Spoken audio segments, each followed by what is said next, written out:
Hey everyone, this is Nick. Today I'm going to be talking about moment.js. Moment is a library which helps in parsing, validating, manipulating, and displaying dates in JavaScript. It's on the Ubuntu Standards and Practices Approved Tools list, so you should probably be familiar with it. It's very handy because the native date object in JavaScript leaves a lot to be desired. So today I'm going to be talking about how to use moment.js, some common use cases, and hopefully give you a better feel for what this library can do. So moment.js can be used effectively on both the client and the server, really anywhere that you can run JavaScript. I'm going to go through a couple of scenarios here of common places where you might want to use it. So if you're writing a node module, all you have to do to install Moment is npm install moment. It'll put the package in your node modules directory, and then you require it just like you would require any normal node package, and then you're ready to work with it. If you're doing client-side development and you just want to include Moment in a simple script tag, you can just download the Moment library, throw it in your scripts folder, wherever you keep your vendor scripts, and reference it in your HTML file directly. If you use require.js or some other AMD-compatible module loader, you can use Moment as well. So in this case, we would change our script tag on our HTML page to pull in the require.js script. And we would have another script called main, which would be responsible for configuring require.js. And this is pretty standard for setting up require.js, so I'm not going to go into those details. In our main file, we would have to tell require where the moment script is located. And so in this case, the moment.js script file would be located under a script subdirectory. And I tell require that that's the path where it can find the moment module. Then when you define a custom module with require, you simply refer to moment by the key that you defined up here in your paths hash, and it will import it into your function closure, and you can use it from there. You can also load load moment.js as a global if you want, and use it with require that way. But since it does support AMD module loading, this is the preferred way to do it.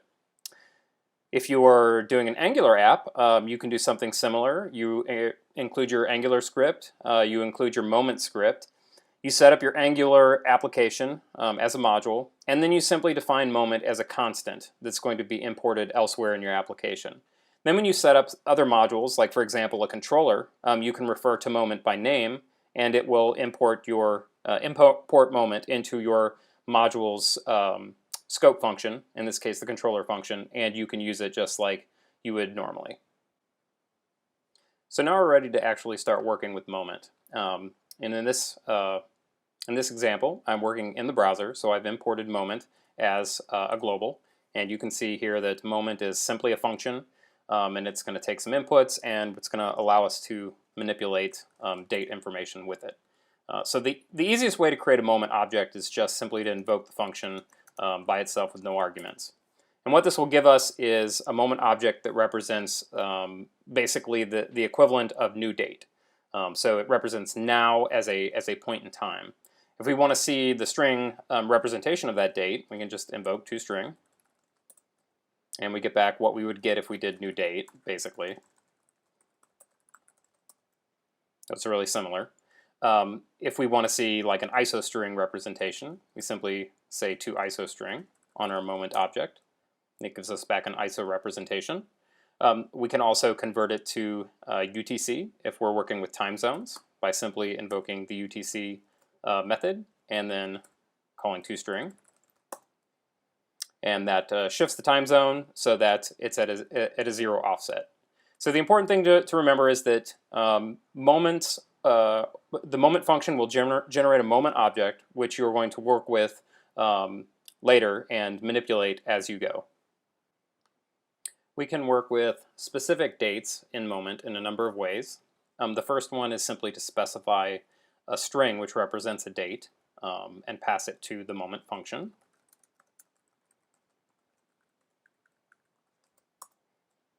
And we can see if we call toString, we get November 15th. So that's fairly simple. The second way is to give Moment an actual date object, a native JavaScript date object. And you'll notice here that even though I want November, I'm passing the number 10 in for the month argument to date. That's because JavaScript, oddly enough, sees months as 0 indexed. So this should give us back November 15th, which it does. Moment will also accept a Unix timestamp. So date.now, if we invoke the now function on date, should give us a timestamp, a Unix timestamp, which it does. So we can pass that to moment, and it returns the value of today's date, which is what we would expect. We can also give moment an array with some integer values that represent specific parts of a date. In this case, a year, month, again 0 indexed, and day. And we could get more granular and do hours, minutes, seconds, milliseconds if we wanted to, but there's no need to do that right now. And again, this gives us November 15th. So there are lots of different ways to work with moment. You can even create cloned moment objects by passing another moment object into the moment function, or calling the clone method on moment itself. So you can actually work with moment objects that way. But these are the typical ways to create a specific moment object for a specific date that you want to work with. Another useful feature of moment is that it allows us to do date arithmetic. So we can actually add specific time frames to a specific moment in time, or subtract and get back a date value for those.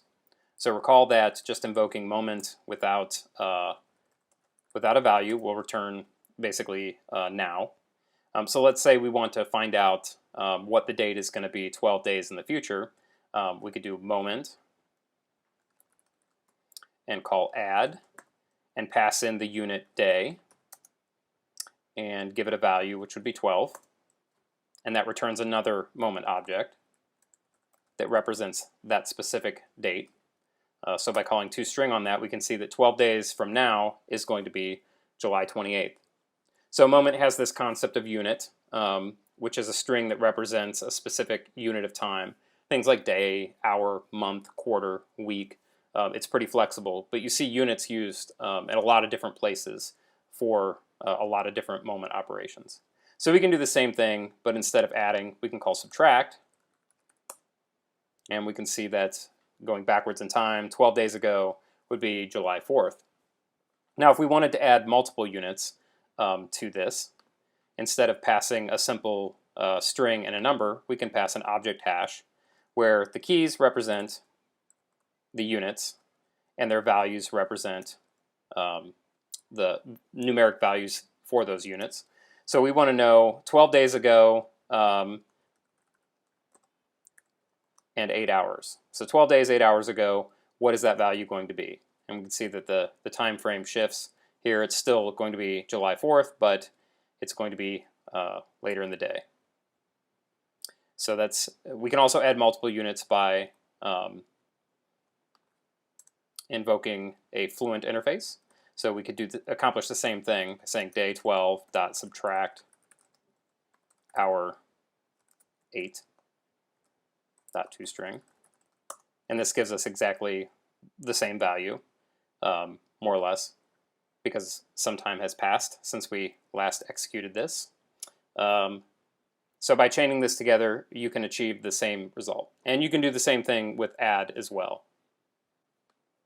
Working with plain dates is great, but a lot of times we want to represent those dates as a formatted string.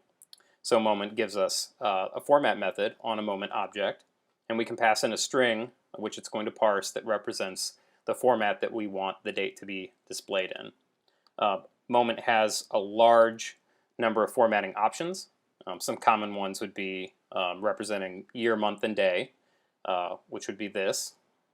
Or if we wanted, for example, to get the time of a specific date, we can pass in hour, minutes, and seconds, and a value that indicates whether or not it's AM or PM. Or sometimes we want to format a date for display that's more user-friendly, more readable. We can pass in values that give us the full name of, say, the weekday or the month. Like I said, there are an enormous number of options that you can pass into format to basically show you how, or basically determine how the date is going to be displayed. Moment will also do the inverse, where you can give it a format and a string in that format, and it will parse that date for you. Sometimes we're not interested in representing a date visually to the user as much as we are interested in representing the passage of time since a specific moment. So we want to display something that says, 12 seconds ago. Usually this is called, time ago. And so moment offers us something similar. It's called from now. And basically you can invoke the from now function on any moment object, and it will give you a string that represents the passage of time for that.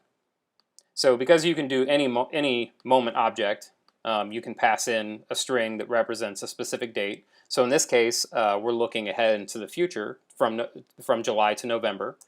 So this is going to be in 4 months. You can also pass in a Unix timestamp or do some calculations based on Unix timestamps to get a specific value. So in this case, we're looking at 5 days ago.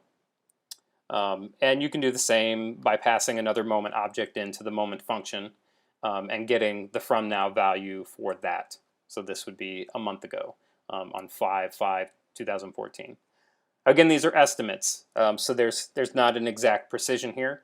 Time ago is just supposed to give you a ballpark figure, but it is pretty good, and for most cases this would be completely adequate for a user who needed to see a time ago value. In date calculations, it is often beneficial to get the difference between two dates. So moment gives us the diff method to show that difference. So if we were to say moment, get a reference to now, dot diff, and let's just pass in an arbitrary date. We'll do 10/10 for this year. It returns a Unix timestamp, and it's negative because it's in the future. If we were to do a diff on something in the past, say January 10th, it would give us a positive timestamp, which represents an elapsed duration. So Unix timestamps are nice, but usually we want something a little more readable, some kind of alternate unit. So you can pass a second argument to diff, which is going to be a string, which represents the kind of unit you're looking for. So in this case, we're looking for days. And that says 187 days have passed since January 10th of this year. Now, moment by default rounds this number to give you a whole number, but if you pass a third argument, which is Boolean, to diff, you can get back the actual floating point number, which gives you a measure of precision to know exactly how close you are to an exact value. So that would be based on time. Given a date string that represents a specific year and a month, moment will also let you or tell you how many days are in that specific month. So if I pass in 2014, 11, and then ask moment for days in month, it will tell me that there are 31 days in the month of November for this year. So this can be really useful when you want to calculate specific durations for every month. So you could loop over an array of 12 values, and for each of those values construct this type of string and simply get the days in the month for each of those values. So you can see the entire year represented in days for the specific months. So this can be useful for calculating all kinds of things, let's say proration or monetary type of information. A lot of times has to do with the number of days in a month. So this could be pretty useful. It's helpful sometimes to be able to determine if a given date is before, after, or the same as another date. So moment gives us some shortcut methods to help determine if that's true. So you can say moment.isBefore, and here I could pass in a string or a date object, any standard date representation that you can use elsewhere in moment. So I'll pass in 2014, 07, 11, so July 11th. And today is after July 11th, so that's false. If I changed is before to is after, now it's true. So by default is before and is after work on a millisecond comparison, but we can actually change that. So let's say that I'm only really interested in months. I'm not so much interested in as granular time as milliseconds would give me. I can pass a unit as the second argument, and because 7/11 and today 7/16 are both in the same month of July, all of a sudden is after becomes false. So you can specify a level of granularity with that. I could just assume pass in days, and all of a sudden today becomes after July 11th because we're measuring it in days. If I pass in years, no, we're in the same year. So this can be very helpful for determining the placement of a date in relation to another date. We can also use is same.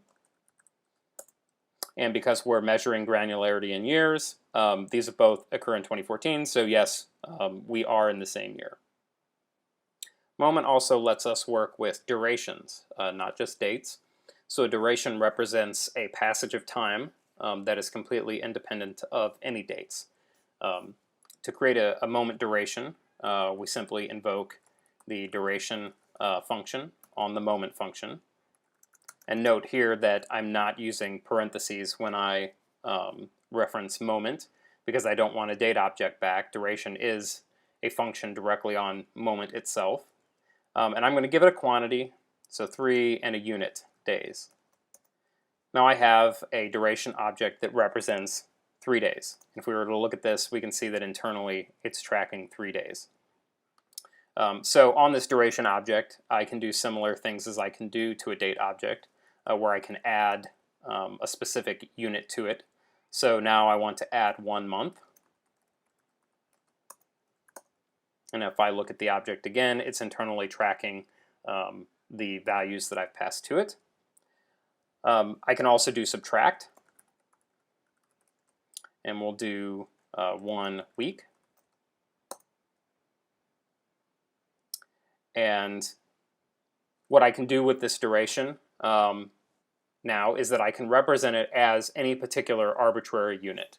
So I can say duration.as days, and that's 26 days. Given those 3 operations, setting the initial 3 days, adding a month, subtracting a week, I'm at 26 days. I can represent it as hours, 624 hours, or really as any unit that moment supports on this list. So basically this gives you a way to represent a time span divorced of 2 particular dates. So you can use it, for maybe a timer or some other purpose like that. Last thing I'm going to talk about is Moment's support for language features. So when you download the Moment script, by default it does not come with the language packs. You can download individual language packs and include those as scripts on your page or in Node or however you're loading your Moment object, or you can download a full Moment build with all of the language packs applied. So if you're really interested in multilingual date representations, downloading the full package is probably the way to go. So that's what I'm using here. To set the Moment language globally, you invoke the lang function on the Moment function, and you pass in some standard language code like EN or FR for French or ES for Spanish. So by default the language is going to be English, but let's say we want to set it globally for French. So this tells us, okay, the language has been set for French. So if I invoke some Moment code that is going to return a string value, for example, from now, gives us a time ago value, so it should be language specific. We can see that, okay, well now I have the French version of that. If I set it to Spanish and do the same thing, I have the Spanish version of that. So this is a nice way to be able to set the global language preference of your application as it applies to dates and times. So what we can also do, though, is not only do we have the global language preference, but for any specific moment instance, we can set the language preference for that instance. So for example, I'll set, we're using English now, and if I invoke moment.lang without any arguments, it'll tell us we're using English. So I'll create one moment object for now, and we'll call it, actually, so we'll call this MEN and MFR. So now I have two moment objects. Both are set to English at this time. But I can do mfr.lang and set that to French. And if I say English dot from now, that will be in English. But if I do the same thing on the French object, that is in French. So you can actually set specific language values for specific timestamps, which can be really valuable. One other thing you can do is, if you're so inclined and you want to set your own language values, you can invoke lang with a custom string and then a hash with specific keys like months, which would be an array of values to represent the months of the year. And in the moment documentation, this entire hash is spelled out, so you know exactly what values you would have to provide for a custom language implementation. But basically, if you needed to make your own language translation for a moment, it gives you a facility to do that. So I hope that this has been instructive, and I hope that you know a little bit more about moment and how powerful it can be. I hope that you use it in place of the JavaScript date object for any significant date manipulation, because it has a much stronger API, and it's a very, very good tool to have in your toolbox. Thanks.